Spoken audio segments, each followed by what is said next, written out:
Hey everybody, it is Ed. Alright, so purpose of this video, I guess, is really going to be a rant, and it's probably going to be a bunch of incohesive thoughts. So, well, a few months ago I messed up my cartridge on my turntable, and the way I did this was I really wasn't paying attention, and my tone arm was not latched insecurely, and as I don't remember what I was doing, maybe dusting or whatever, the tone arm flew across my turntable mat, which happens to be cork, and basically dragged the needle and wound up bending it. So this really was no good. Then what I did was I took my old Audifon Pro cartridge, and I was going to use that to replace it. Now, I am not into the sophistication of turntables. I mean, I know that there's turntables that you can buy. You don't have to adjust the weights and the skating and the tracking and all of that stuff. And when I initially upgraded my turntable, I had bought the Pioneer PLX 1000. And I guess my stupidity, to save a few bucks, I bought a display model instead of brand new in box. Not realizing, well, how long have I had this turntable? I want to say I've had it for approximately 8 to 10 years. And when I initially got it, I was using an Audifon Pro needle, and then I upgraded to the Audio-Technica that I had showed you. And I got about a year out of that before I wound up messing it up. So, again, now, when I go to replace with the Audifon Pro, again, I really don't know what I'm doing as far as getting the tweaking done with the adjustment and the skating and the tracking and all that stuff. It's not my forte. My father's friend, Mike, who is big stereo head, gearhead, whatever you want to call it, audiophile, if you will, agreed to come over last night and help me to set up with the new Audifon and tweak everything out.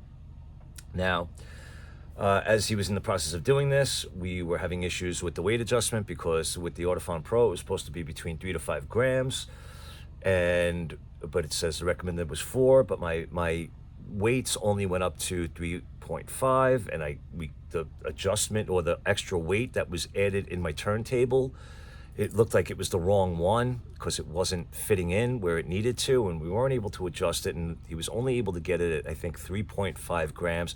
But then that's when he realized that now inside where this goes into your tone arm, okay, I don't know if you could see it, but there's this little metal piece that sticks out that helps you to align the cartridge, in, so that it is sitting where it needs to sit. Now, but here's the problem. The hole for the tone arm, okay, let me see if I can do this, where it should be completely straight is just a slight bit askew to the right. So instead of sitting perfectly like this, there's a little bit of an angle, which then means that my needle is not sitting perfectly flat, but there's a slight twist, if you will. So after he realized this and was trying to find a way to get the tone arm off, or whatever, a way to adjust it, we came to the realization, he's like, I think I would need to take your turntable apart in order to get the tone arm off, in order to try to properly fix. And I was just like, I was at a loss for words. So I said, listen, Mike, I appreciate this, and at this point, let's just stop, because we don't have the time, obviously, to take this thing apart, for you to do what needs to be done to try and get this thing aligned properly and whatever. So at this point, I'm just so freaking frustrated. I was ready to take this turntable. I live pretty close to a very busy highway, and I was ready to just take it and just chuck it over there and take my records and be like, hey everybody, you know what? Make me offers. I'm getting rid of all my vinyl, because CDs are just so much freaking easier I don't know. I don't know what I'm gonna do. I'm on the fence right now. Actually, I was speaking with Joey, about this just a little while ago, and he actually upgraded his turntable, and he had purchased the Pioneer PLX 1000 also, but he was smart. He bought it brand new in box. So I reached out to him. I was like, "Hey, what did you have before the Pioneer PLX?" So he told me, he had an Audio Technica. I think it was a LP20 or I forgot which one. But so I was like, look, I explained to him what happened. I'm like, I don't know if I want to do this anymore, but, would you be willing to sell it? And if so, how much do you want for it? Because you know what, at this point, I don't feel like spending hundreds and hundreds of dollars for a freaking turntable or a cartridge. I know turntables can go anywhere from, you can get your Crossleys and things like that for relatively inexpensive, I would guess, all the way up to thousands, tens of thousands, if not hundreds of thousands of dollars for a turntable. And then potentially tens of dollars to hundreds of dollars to thousands of dollars to tens of thousands of dollars to hundreds of thousands of dollars to buy a cartridge. Listen, I understand there's differences between crappy sound systems, good sound systems, better sound systems, amazing sound systems, but in the grand scheme of things, how much better can it sound? How much do you need to spend for it to get that sound that you are looking for?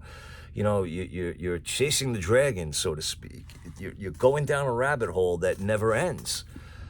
So I don't know if I am to the point where I am going to be done with getting vinyl, collecting it, playing it, and maybe just focus on CDs.